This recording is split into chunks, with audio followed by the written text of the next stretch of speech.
চিকিৎসার জন্য এসেছিলেন ভারতে, কেউ বা দিন 7 আগে, কেউ বা মাসখানেক, কেউ এই দিন 3 আগে।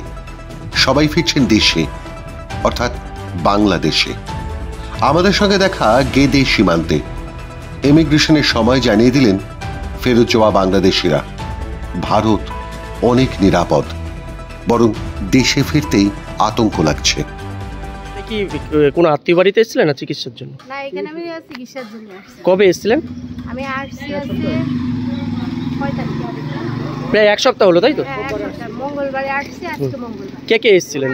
আমার হাজবেন্ড, আমার ছেলে আর আমি। আচ্ছা, এখানে কি চিকিৎসা করালেন? হ্যাঁ, করাচ্ছি। কোনো কে যে বাংলাদেশের যে ঘটনা, কোনো অসুবিধা এখানে হলো আপনাদের? না।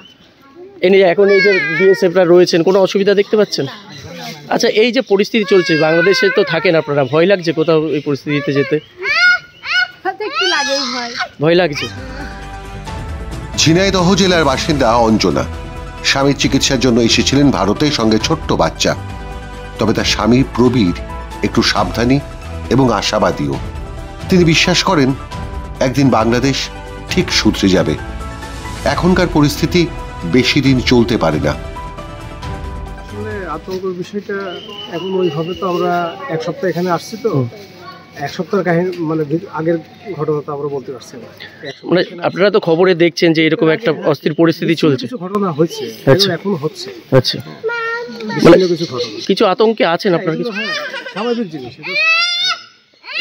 চেঞ্জের পরে পরিস্থিতি তৈরি হয়েছে, কিছুটা ভয় লাগছে, কিছুটা আতঙ্কের ভিতরে সবাই আছে। মানে কি বলবেন এই পরিস্থিতি দাঁড়িয়ে? এটা আসলে ঠিক হয়ে যাবে, এরকম থাকবে না। আপনারাও চাইছেন দ্রুত ঠিক হোক? এই বিশ্বাসটুকু নিয়েই বাঁচা। বাংলাদেশের অন্তর্বর্তী সরকার শপথ নেবার পর থেকে যে নৈরাজ্য কাটার আশা করছিলেন বাংলাদেশের মানুষ, সে আশা ভঙ্গের কথাই তারা বারবার ব্যক্ত করে ফেললেন। কারণ সীমানা পার হলেই তিনি সংখ্যালঘু হয়ে যাবেন।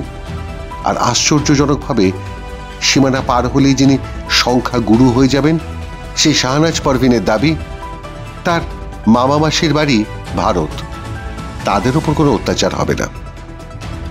আমার ফ্যামিলি রিলেটেড সব এখানে থাকে, আত্মীয়। বোনের বাসা বলেন, মাসির বাসা বলেন, পিসির বাসা বলেন, সব এখানে। এই যে এখন যে ফিরে যাচ্ছেন বাংলাদেশে, যে পরিস্থিতি, ভয় লাগছে না যে উত্তপ্ত পরিস্থিতি বাংলাদেশে? মানে যেহেতু ওটা তো আমাদের দেশ, ভয় লাগলো ওখানে যেতে হবে, বাট আমাদের তো কোনো সমস্যা নাই, আমাদের জন্য কোনো প্রবলেম নেই। এখানে কি একাই আছেন? আমি একাই আছি। কতদিন ধরে ছিলেন? আমি 19 দিন ছিলাম। ভারত শাহনাজের মাসির বাড়ি, বাংলাদেশ নিজের বাড়ি। একটা স্লোগান উঠেছিল বাংলাদেশে অন্তর্বর্তী সরকারের আমলে, ভারত যাদের মামার বাড়ি, বাংলা ছাড়ো তাড়াতাড়ি। ইঙ্গিত শেখ হাসিনা এবং তার পরিবারের দিকে থাকলেও লক্ষ্য ছিল সংখ্যালঘু হিন্দু আর প্রগতিশীল মুসলমানেরা, যারা এই নৈরাজ্য পছন্দ করছেন না বাংলাদেশে, তার বিরোধিতা করছেন। শাহনাজকে অবশ্য এখনো সেই হিংস্রতা দেখতে হয়নি। সে যতটা নিরাপদ ভারতে, ততটাই বাংলাদেশে। আর গেদে সীমান্তে পেরিয়ে দর্শনা পৌঁছলেই যার বাড়ি, সে মোহাম্মদ আব্দুল তালেব বলছেন, যা হচ্ছে সব শহরে, গ্রামে সীমানা পারে কোনো অশান্তি নাই। চিকিৎসার জন্য গেলাম, আমার এক আত্মীয়ের খুব অবস্থা খারাপ ছিল, তাই দেখতে গেলাম ধুবুলিয়া। কবে এসেছিলেন? গত পরশু দিন, মানে 3 দিন আগে। আচ্ছা, একাই? একাই। চিকিৎসা করিয়েছে? হ্যাঁ, করেছে। এখানে কি কোনো সমস্যা? না না, কোনো সমস্যা এখানে নাই। ভারতে কোনো সমস্যা? না না, কোনো সমস্যা এখানে করাও না, হয় না। এই যে যাচ্ছেন, যাওয়ার সময় কোনো বিএসএফরা কোনো সমস্যা? না না, বিএসএফের কোনো সমস্যা, সহযোগিতা করে। এখানে যে ছিলেন এতদিন, হ্যাঁ, কেমন ছিলেন? কোনো অসুবিধা? এখানে আমি 3, 4, 5 দিন ছিলাম, 3 দিন ছিলাম। 3 দিন আমার কোনো অসুবিধা হয়নি। কিসের অসুবিধা? খেয়েছে, খেয়েছে, ঘুরেছে।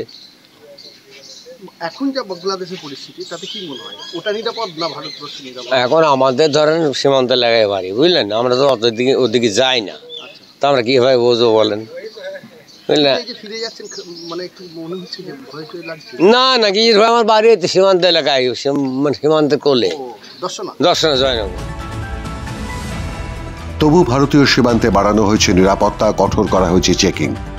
তাও কেউ কেউ আসছেন স্রেফ কলকাতা ঘুরতে, চিকিৎসার ভিসা নিয়ে।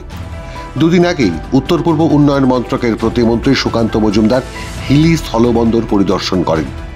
সেখানে নিরাপত্তা বাড়ানোর কথাও বলেছিলেন তিনি। দক্ষিণ বাংলায় গেদে সীমান্তেও সতর্ক বিএসএফ। যাত্রী আসার সংখ্যা কমলেও অনেকেই আসছেন চিকিৎসা করাতে, কেউ কেউ ফিরে যাচ্ছেন চিকিৎসা সেরে। যারা আসছেন তারা হাঁপ ছেড়ে বাঁচছেন, আর যারা ফিরছেন তাদের মনে এক রাশ আতঙ্ক। ফের যদি বাংলাদেশে গিয়ে অশান্তির মধ্যে পড়তে হয়, জান মান সম্পদ পরিবারের নিরাপত্তা কে বাঁচাবে তাহলে?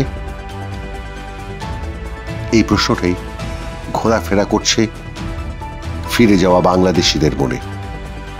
মাধ্যম ব্যুরো রিপোর্ট।